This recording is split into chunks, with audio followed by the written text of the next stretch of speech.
সেপারে গিয়ে বরফের বাজার লক্ষণ এসে জিজ্ঞাসা করলে এখানে কীর্তনিয়া কারা।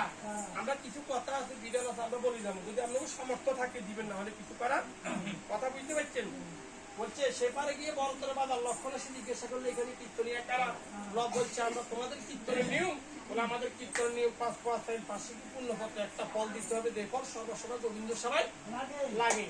রামের কীর্তন দিতে হলে সামনের দিকে নারকেল একটা রাখি দিবেন কীর্তনিয়ার জন্য, তাহলে সবাইকে দিয়ে একটা পান একটা বস্ত্র। পুরুষ হইলে হ্যাঁ পুরুষ হইলে একটা ধুতি দিবেন, মহিলা হইলে একটা শাড়ি দিবেন, কারণ এরা নিয়ে এগুলো আবার কি করে আবার একজনকে দিবেন। আর 5 পূর্ণপত্র একটা ফল, হ্যাঁ কিঞ্চিত মাত্র স্বর্ণ কিঞ্চিত মাত্র রূপা একটা বস্ত্র আসেনি আপনার ঘরে, নর্মাল প্রিন্টের শাড়ি হোক বা ধুতি হোক আসেনি নাই, এলো রামায়ণের নিয়ম। আর কিঞ্চিত মাত্র কি স্বর্ণ রূপা জল দিয়ে দিবেন গভীর এলো রামায়ণের নিয়ম। কথা বুঝতে পারছেন। এগুলো একবার যত অন্যান্য 10 টাকা কম কীর্তন দিলে অন্যান্য 10 টাকা কম করে তুলে কীর্তনের একটা বস্ত্র দান করবেন, এটা একটা যোগ্য কথা। কি কিছু বুঝলেন? গীতায় বলছে গীতা পাঠক গ্রন্থ পাঠককে যদি স্বর্ণবর্ত বস্ত্র দিয়ে দান করে তাহলে ভগবান থিওরি তাতে সন্তুষ্ট, সন্তুষ্ট না, ভগবান থিওরি তাতে সন্তুষ্ট। এগুলো রামায়ণের নিয়ম। বলছে আমাকে একটা দান দিতে হবে। ওরে শোনা শোনা লক্ষণে ঠাকুর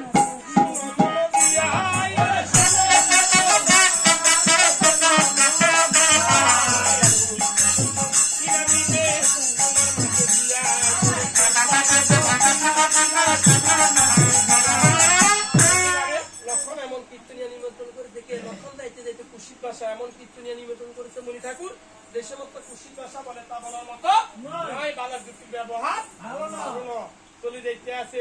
রব্বি দিবে মায়ের কথা মতো সে অযোধ্যা দক্ষিণ বিটারগড় মা বলে দিয়েছে, সেখানে সবকিছু আছে, কোনো কিছুর অভাব। এই ঘর থেকে আমি এসেছি সীতা দেবী যে বলছে আমি এই ঘর থেকে আসার পরে এই ঘর দরজা আর কেউ বুঝতে পারে নয় রে বালক। 3 বার পদক্ষেপ করে যখন বন্ধ দরজা হাত দিবে দেখবে মায়ের নামে সেই ঘর অপরিষ্কার ঘর আনার মতো পরিষ্কার হয়ে যাবে। দেখবে ভিতরে প্রবেশ করে জানালা ছিল খোলা, আমি জানলা দিতে পারি নাই। তোমরা দিনে যখন ঘরের ভিতরে প্রবেশ করবে দরজা দিয়ে জানলার দ্বারে গিয়ে মায়ের গুণগান গাইতে গাইতে কীর্তনের বেশ পরিধান করিবে। এই কথা কইতে কইতে ভিতরে প্রবেশ করা মাত্রই বিদ্যারাধার 3 জানিকে কৌশল্যে একই সুমিত্র এসে উপস্থিত গেল। কবে কোন যুগে এই ঘর থেকে সীতা দেবী গেছে, এই ঘরের দরজা বহুত চেষ্টা করছি,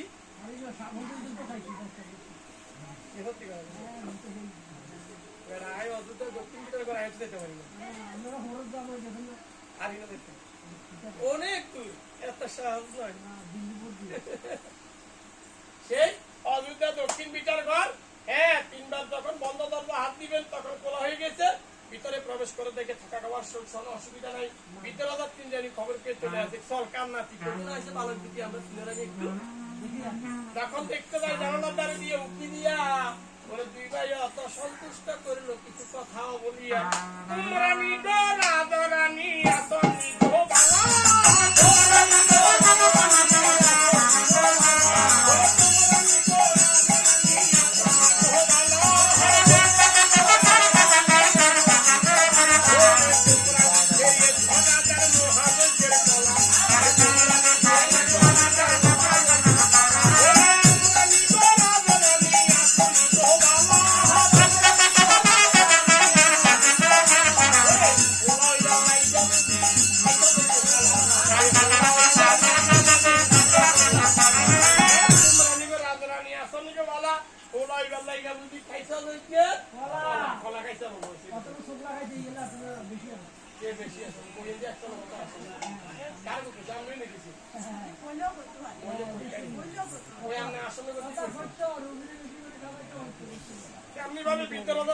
শরম পেয়ে চলে যাচ্ছেন।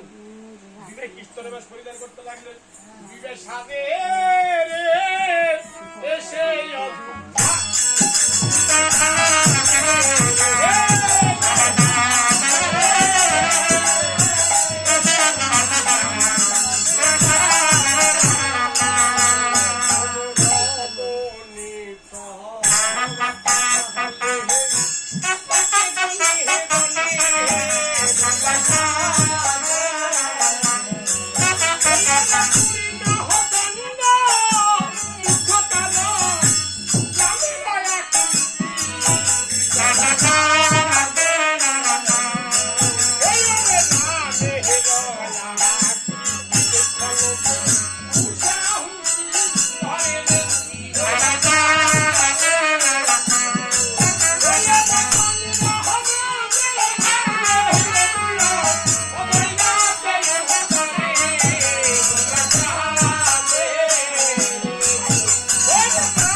ফেলা যাবে না, তার চেয়ে ভালো করে রাম মেমোরাইজ হবে। এখন তোমার যোগ্যরা হচ্ছে পূর্ণ সারা অর্থ কীর্তন হচ্ছে।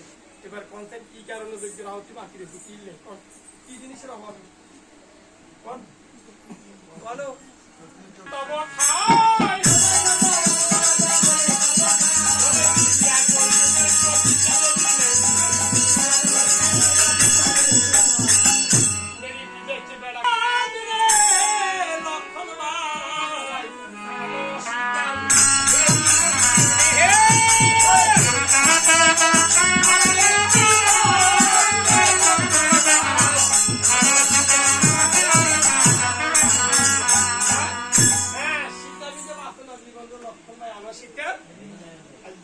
সকালে রজনী তোমার যে বেড়ার লগে ঘন্টা তালিয়ে লাগবে শীতের ভিতরে আমি উদ্যান নাই বেতাকে দাঁড়ানো হেতানো দাঁড়িয়ে বেতনে দানা আছে তুমি সুন্দর নিয়ে তবে না 112 না ইন বেড়া যদি ভালো কিছু করতে মন হয় কিন্তু 112 দেখতে না অনেক উনি যাইছো রামের সীতাবাদী উদ্যান নাই আগল তো কথা করছি না আমরা আরো কথা দিবেরি বেড়া মিস্টেক করে শুনতে গরম হইতো তো মাথা কিছু সেই দিকে আরো কতগুলো কারো ভাষা করে এটি কাজ যদি কার কথা শুনি আছি তুই আর একটা আর সাথে তোর কাছে আর বেটা হুনি বেশি করে মাথা দিয়ে হ্যাঁ এদিকে কাজ হইয়া হ্যাঁ মেরি তো তিনটা বাজে কীর্তন গাও হুনি দাদা দুবার উঠি দুবার ছিল দিবার কথা আছে তো আই তো আর এই তো আছে তো কইতে না খানা উঠে মাথা শুনতে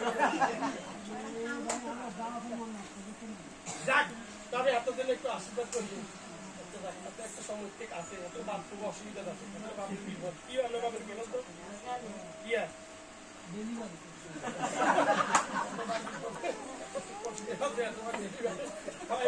আশীর্বাদ করিয়ে এত